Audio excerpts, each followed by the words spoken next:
Well, first let me say hello. I'm sorry I'm not actually there. I would love to be in Argentina. I hope that one day I will be in Argentina. But at least this is like a halfway measure. I'm glad to be present in your conference, at least in some kind of virtual capacity, and hopefully I will meet people from there at some later time. So what I've been asked to do is to explain something about this very large-scale project that we're pretty much now completed at this point. And the project really started because social media has obviously become a hugely important component of people's lives today. And almost every day you are reading in the newspapers or you're seeing academics making claims about the use and consequences of these social media. So they might tell you, because of Facebook, young people, they don't really understand what is a friend. They used to, but now they've become confused. They're not sure what a friendship is. Or because of Twitter, somehow our cognitive capacity is somehow changed because of the short kind of nature of these tweets. I mean, lots and lots of claims being made. Now, quite apart from these claims at a general level, I'm an anthropologist. I work in a department of anthropology. And I'm always going to be sitting there thinking, well, okay, when you make a statement like that, who actually are you talking about? Are these claims going to be true for a farmer in India? Because farmers in India use social media. Is it going to be true of a factory worker in China? Because factory workers in China use social media. And we felt that because social media are not just hugely important, but they are now a global phenomenon used all around the world, it was, if you like, responsibility, particularly for anthropologists, to try and investigate these claims and actually answer those questions about who is it that we're actually talking about. So if you look at the first slide, you will see that we managed to develop a project funded by the European Research Council that enabled us to carry out actually 9 simultaneous projects. And being anthropologists, the way we work is that each person will sit in a community, they will stay there for 15 months, living there and trying to get to know the people as well as possible to study all aspects of the use and consequences of social media. And looking across the map, I guess the nearest from your point of view was an American anthropologist who was actually funded from a university in Santiago, and he was working in northern Chile in the town of Alto Hospicio, a very kind of pretty low income area. It's associated with the copper mining in the area and really a site where the workers live. And she worked there. Then maybe the next nearest would probably be the site in Trinidad, a place where I've carried out field work many times before. But in this case, it was actually an Australian, actually half Trinidadian, anthropologist called Gillian Sinanen, who spent the time in Trinidad. I myself was working in some villages just north of London. Then we had a field worker in Brazil, Juliana Speyer, who was working again in a very low-income area in the area of Bahia. And these are the areas where basically people who serve the tourist industry, like waiters and builders and hotel workers, will live, originally a squatting area, now becoming kind of settled. And then we have a site in South Asia, South India precisely, and this is Sriram Venkatraman, and he was working in a site that was originally just a set of villages, and the villages are still there, but now the government has put in up to 200,000 IT workers commute to this area every day. It's a big new IT complex, so he could compare the professional IT workers with the experience of the villagers.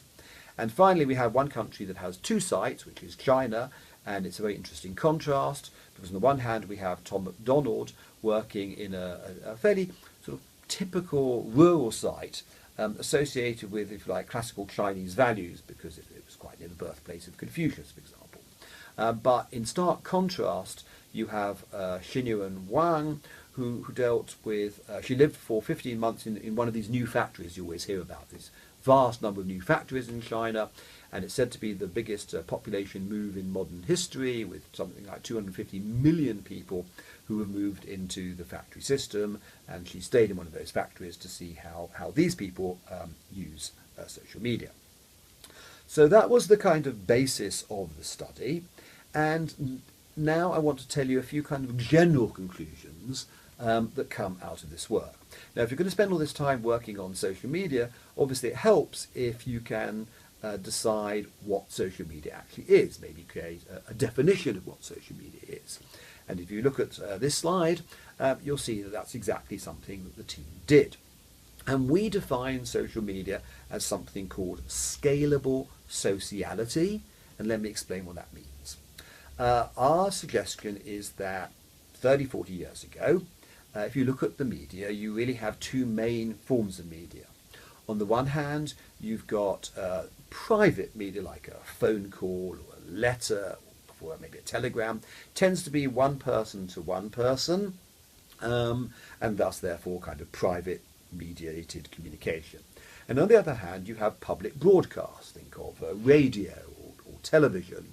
And essentially you put a broadcast out, and then anybody who has access to the radio or the television or the newspaper, they get access to what it is that you've said. Then we start to get the introduction of things that are neither of those.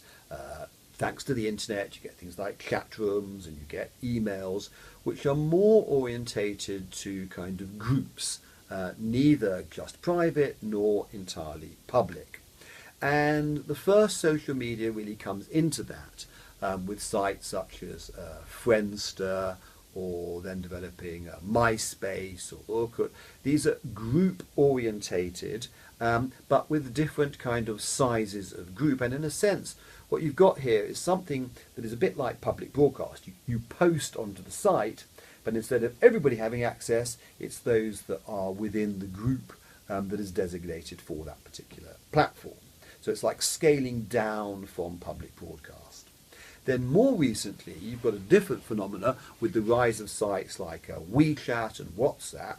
And you can think of these coming out of things like messenger services and private communication, but scaling upwards to smaller groups. You might have 20 or 30 people on a WhatsApp group, for example.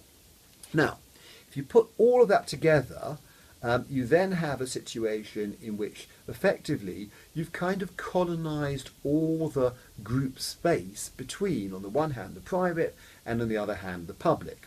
And that means you have the possibility now of, in a sense, selecting or scaling which size of group is right for this particular communication, or which degree of privacy would be appropriate for this particular kind of communication.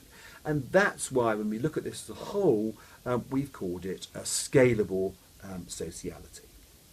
Now, the second principle that we have behind this is something that we call polymedia, which is, again, a representation of the consequence of the fact that you have now all of these choices. Because we would argue that previously, the main reason people used a particular media in most countries was cost or access. You could afford this, or you had a computer, or you didn't, etc. Now, however, most people have phone plans or they have internet plans, which means that there isn't actually a cost or access implication of choosing, WhatsApp as opposed to Twitter, or between these different media. So we call this polymedia because it represents there are a multiplicity of different media. But there's also something important there, which is that if it was cost and access, then that explained why people chose a particular media. But now, if it isn't cost and access, then you look at the person and you say, why did they do this? My boyfriend dumped me. Why was it by a Facebook status or WhatsApp or by phone or face-to-face, which might be better, or my mother does this, etc. So you start to look at people's choices of media and you judge them. And what that really means, polymedia is not just about the fact that we have many choices. It's the fact that the choice now becomes a social issue and indeed even a moral issue, one of judgment as to whether they chose the appropriate one or the not appropriate one. And that's kind of very important to us. Now, the third issue is basically that we argue that most approaches to things like social media have emphasized the study of particular platforms. You have books on Facebook or books about Twitter and their impact on politics and so forth. And because we tend to see things from the point of view of the technologies and the development of the technologies, therefore we tend to see the technologies represented by the particular, say, platforms as, if you like, the cause of the way they're being used. So we can explain that, I don't know, Twitter is used for all these kind of news elements because it's built in a way that lends itself to that usage. However, our project really challenges those assumptions and indeed that whole approach to the study of new social media, because that's not what we found. What we found is that actually, if you think of communication prior to social media, unmediated communication, really communication exists in genres. So there's the way I would talk to people in the office, the way I might talk with my family around the dinner table, the way we joke around when we're having drinks together. So there were like genres of communication that are framed by the context in which they take place. And actually, we find that these continue to be the primary way in which social media is used. So, for example, you have a genre like the way children interacted in the playground. And then we find that that form of interaction goes in the playground to their first use of social media, which is probably, in many cases, because the BlackBerry phone was cheap, the use of BBM. Something that is actually tied to BlackBerry phones, and there was a lot of banter, and actually these children are not necessarily very nice to each other, and this activity goes in the playground, it goes on to BBM. And then we find, say, in Trinidad, it goes on to Facebook, whereas in England it tends to go on now almost entirely, this kind of behaviour is on Twitter.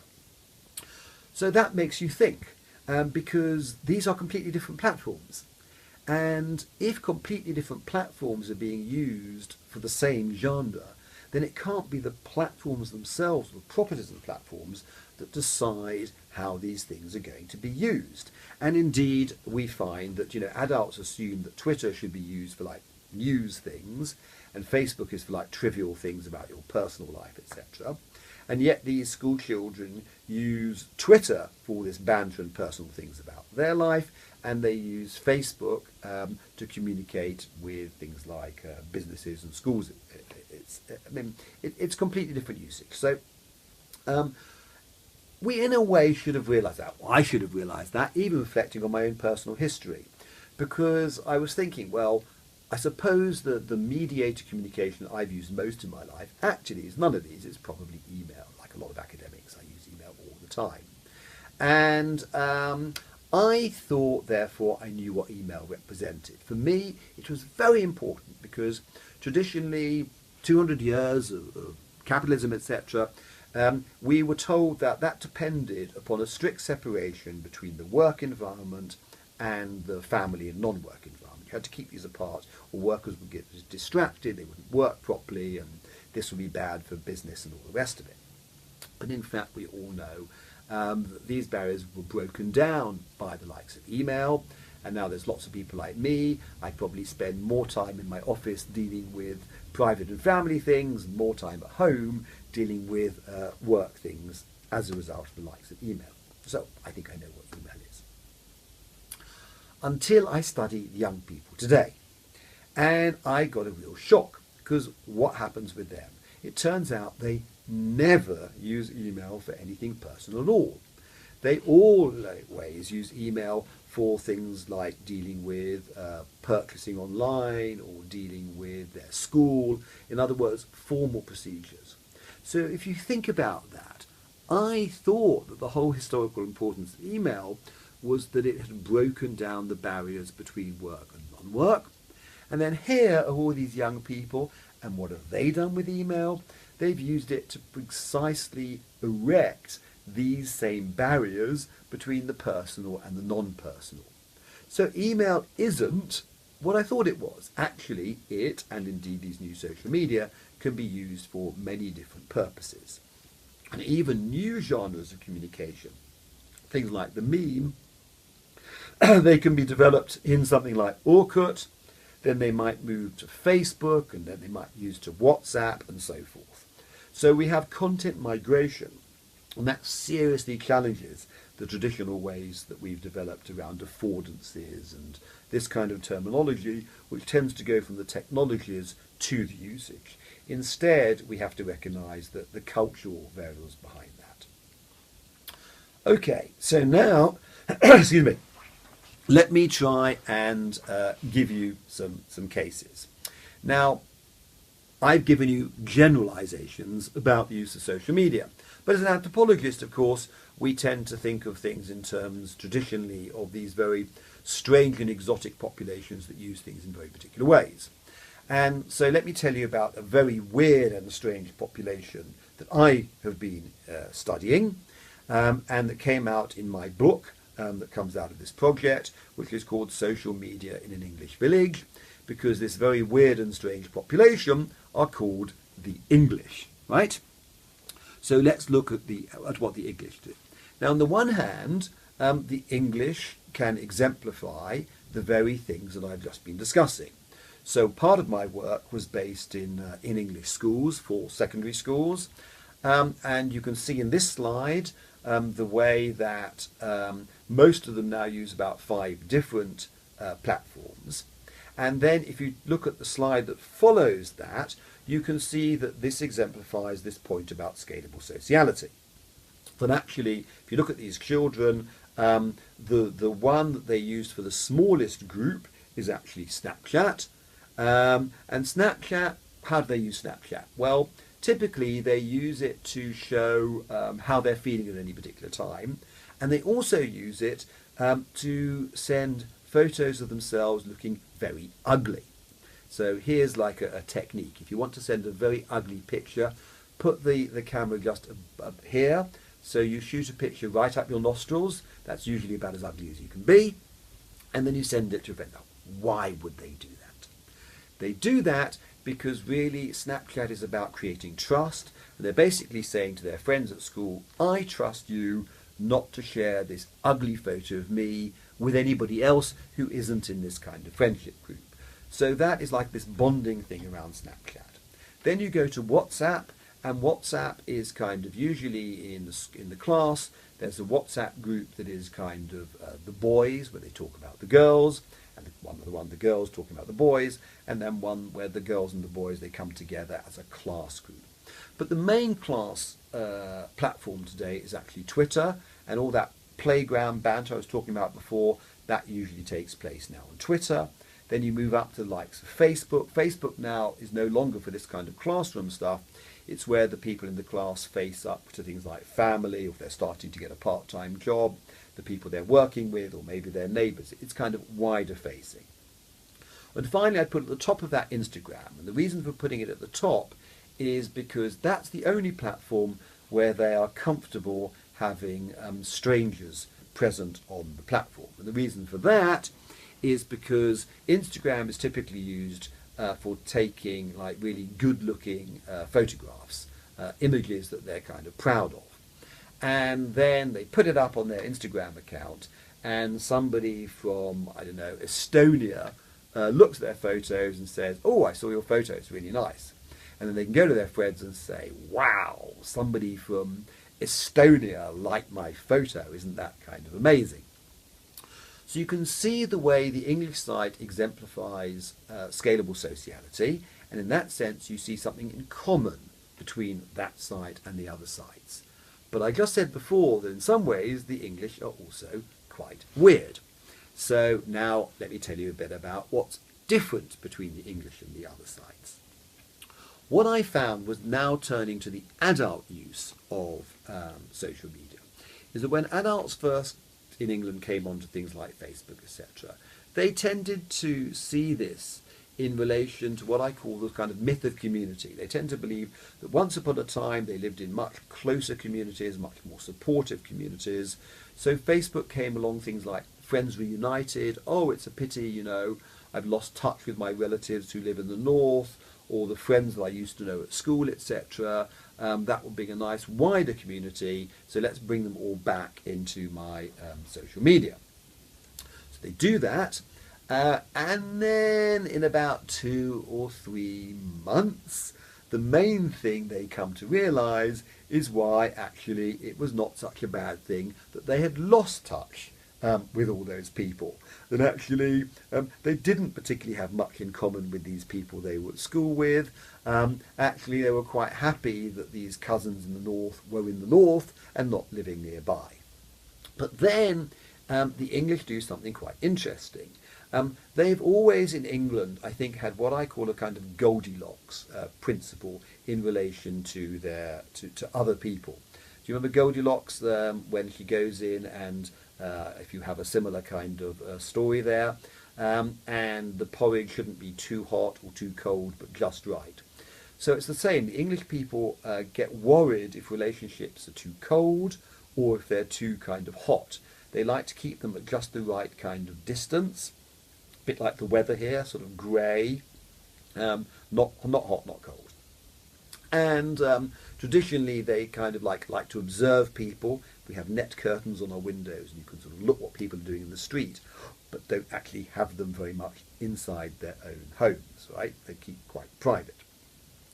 So I found that they now use social media in very much this way.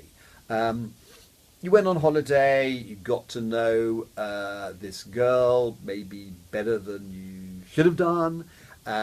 You don't now want to kind of dump her, but you don't necessarily want to kind of have a lot to do with her, but she's on Facebook. That's kind of fine. You're kind of in contact with her, you're not being unfriendly, but that's enough. Similarly with the relatives, they're on Facebook, you can catch up with their activities, you know what's going on in their lives, but you don't have to have a long telephone conversation with them or invite them round to your house. Now, actually you find some of this in all the societies where we work, but when I compare my material with all the others that we work with, it was far more true in the English setting than it was in others. So here you can see the anthropologists starting to work comparatively what is particular to our site rather than the other sites. And that's where these generalities kind of break down. So another generalization is journalists always are coming to me, they don't want to ask about the whole of social media, they always want to ask about selfies, which kind of is, I never really want to talk about selfies again, but you kind of have to address them because that's what the journalists want to ask about. So as you can see in this slide, we recognize them very early on, that actually there isn't such a thing as a simple selfie. There's the glamorous selfie you have on Instagram, there's the selfie that I discussed earlier, the ugly one that you send on Snapchat. And then actually, one of the things about these selfies is because the word sounds like selfish, the journalist tends to see this as kind of, oh, this is our narcissistic, self-absorbed generation of youth. Whereas one of the things I point out on looking at the Facebook of the young people in my site is actually 5 times as many selfies are taken of groups of friends, people that are actually showing friendship, they're not showing individualism, compared to the one individualized selfie. So once again, these things that are said about selfies really don't seem to be true. And once you're prepared to consider all these differences, you can also actually start to think of these as more serious. Because I've talked about the range of people that I worked with in my field site. It was young, it was older, but I also did a further project in which I was looking at the use of new media by people actually who were the patients of a hospice. Hospice in England is defined as people who have had a terminal diagnosis. In other words, they've been told they are not going to recover from their illness. Most often it's people with cancer. But although that's the case, they may live for months or even years as patients of the hospice with those conditions. So I spent one day a week working with these people. And in this case, you see one of the patients, and he was telling me very profound things about the way he used Facebook not just to tell other people about what was going on in his disease, but also to acknowledge to himself what was going on. And I saw this mirror selfie, because the cover of his Facebook was quite profound. It showed him really doing these two things simultaneously, acknowledging to himself how he was feeling a bit better after chemotherapy, could have a photo out there, and acknowledging to other people. So you have the selfies. The other big visual topic that people talk about, and I think one of the points we have to bear in mind in social media, is it has been a whole shift in communication towards the visual becoming part of human communication as well as the textual and the oral, and that's important. But another key topic is the meme. And we have our own theory of the meme as what we call the kind of the sort of moral police of the internet.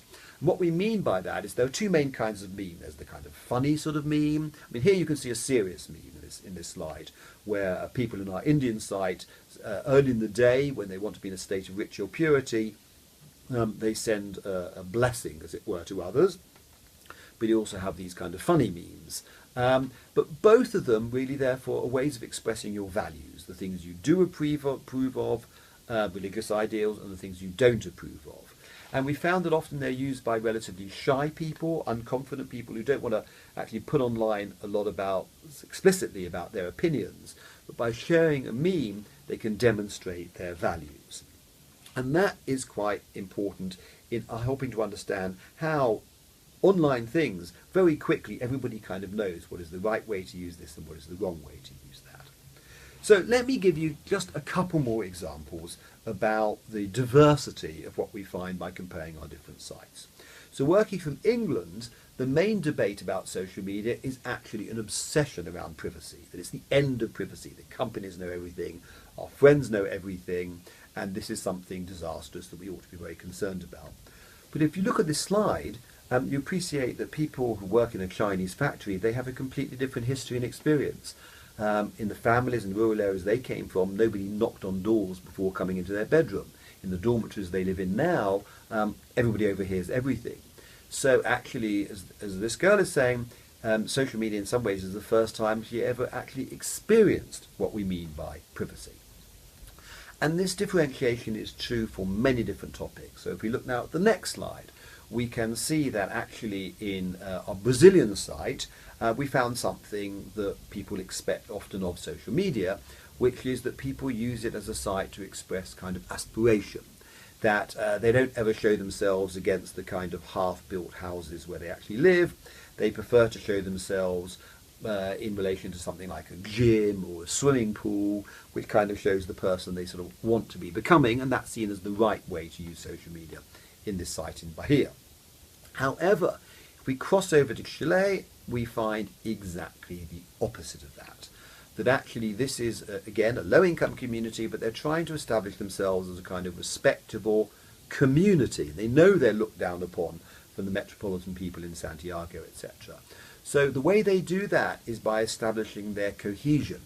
So actually they feel it's very important that nobody should be pretentious. Nobody should ever show something on social media that everybody knows isn't actually the way they live. They should be modest, they should be truthful, and as far as possible they should kind of all be the same, expressing those community values in the way they present themselves on social media. So between these two sites in Chile and Brazil, we have completely the opposite use of social media. And that point is true of almost all the different things that we study. So if you look at this book, which is the comparative book of our whole project, and it's called How the World Changed Social Media, not How Social Media Changed the World, because you're seeing that it's always the different communities then turn social media into something that is local. This really makes the same point with regard to politics, with regard to education, with regard to gender, and many, many different points. So now I would just simply like to conclude by telling you, if you find this interesting, how you can find out more about it.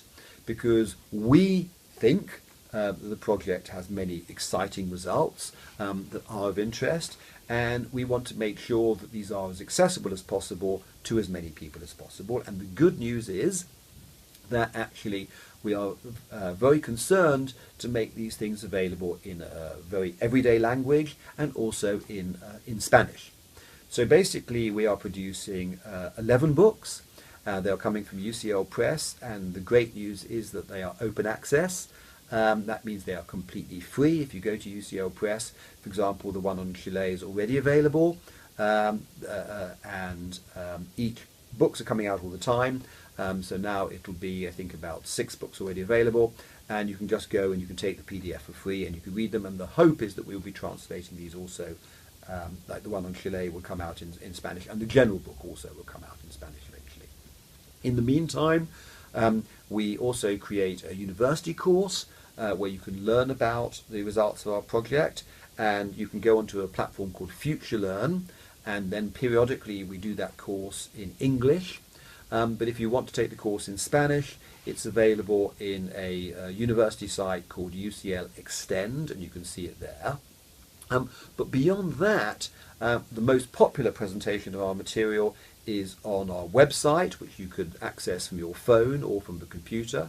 It's just called Why We Post, and this includes over 100 films that we took from all the different sites around. I think you'd really enjoy watching some of these films, and all of that information is available in Spanish. All the films are translated, and you can see them on your smartphones and on your internet. Now, I hope you found all of this interesting. I hope you will investigate it further, and I hope there will be more contact between us and yourselves in the future. Thank you.